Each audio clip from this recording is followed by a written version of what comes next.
Apa kabar kalian hari ini?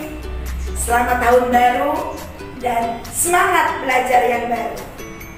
Berjumpa lagi dengan saya, Ibu Yohana, dalam pembelajaran Pendidikan Agama Katolik dan Budi Pekerti kelas 5, materi pokok kejujuran dan keadilan.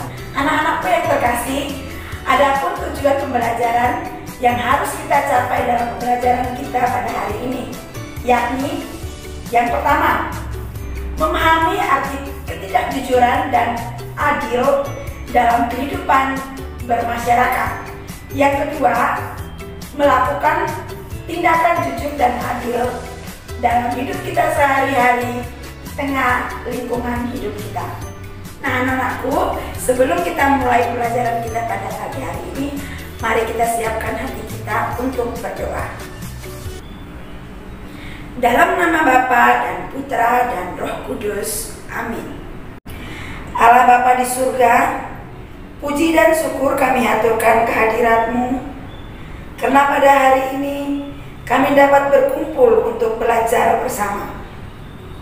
Kami ingin belajar mengenal kejujuran dan keadilan dan melaksanakan tindakan yang jujur dan adil dalam hidup kami sehari-hari.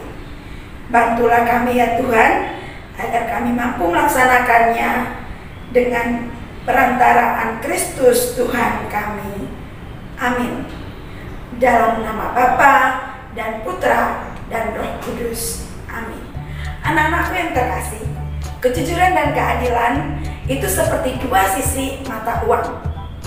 Nah, kejujuran itu mengenai diri kita sendiri. Sedangkan kalau kita berbicara mengenai keadilan, berarti mengenai masyarakat luas. Ketika orang berbuat tidak jujur, maka keadilan pun tidak dapat dilakukan. Nah, dalam kehidupan masyarakat kita sekarang ini banyak ditemukan orang yang berlaku tidak jujur dan tidak adil. Contohnya, menyontek. Itu yang sering terjadi dalam kehidupan kita, terutama dalam sekolah ya. Selain itu, misalnya di rumah, kalau jam waktu kita untuk belajar, kita lakukan untuk hal-hal yang lain. Saat ditanya orang tua apakah sudah belajar, kita malah tidak jujur dengan mengatakan bahwa ia sudah belajar. Seperti itu ya anak-anak. Baik anak-anak yang terkasih, untuk mendalami pembelajaran kita pada pagi hari ini, kita akan belajar dari kitab suci, yaitu Kisah Para Rasul bab 5 ayat 1 sampai 10. Ada seorang lain yang bernama Ananias. Ia berserta istrinya Safira menjual sebidang tanah. Dengan setahu istrinya, ia menahan sebagian dari hasil penjualannya, dan sebagian lain dibawa dan diletakkannya di depan kaki rasul-rasul. Tetapi Petrus berkata, "Ananias, mengapa hatimu dikuasai iblis, sehingga engkau mendustai Roh Kudus dan menahan sebagian hasil dari penjualan tanah itu? Selama tanah itu tidak dijual, bukankah itu tetap kepunyaanmu? Dan setelah dijual, bukankah hasilnya itu tetap dalam kuasamu? Mengapa engkau merencanakan perbuatan itu dalam hatimu? Engkau bukan mendustai manusia, tetapi mendustai Allah." Ketika mendengar perkataan itu, rebalah Ananias dan putuslah nyawanya. Maka sangat ketakutan semua orang yang mendengar hal itu. Lalu datanglah beberapa orang muda, mereka mengafani mayat itu, mengusungnya keluar dan pergi menguburnya. Kira-kira 3 jam kemudian, masuklah istri Ananias, tetapi ia tidak tahu apa yang telah terjadi. Kata Petrus kepadanya, "Katakanlah kepadaku, dengan harga sekiankah tanah itu kamu jual?" Jawab perempuan itu, "Betul sekian." Kata Petrus, mengapa kamu berdua bersepakat untuk mencobai roh Tuhan? Lihatlah, orang-orang yang baru mengubur suamimu berdiri di depan pintu, dan mereka akan mengusung engkau juga keluar. Lalu rebalah perempuan itu seketika itu juga di depan kaki Petrus, dan putuslah nyawanya.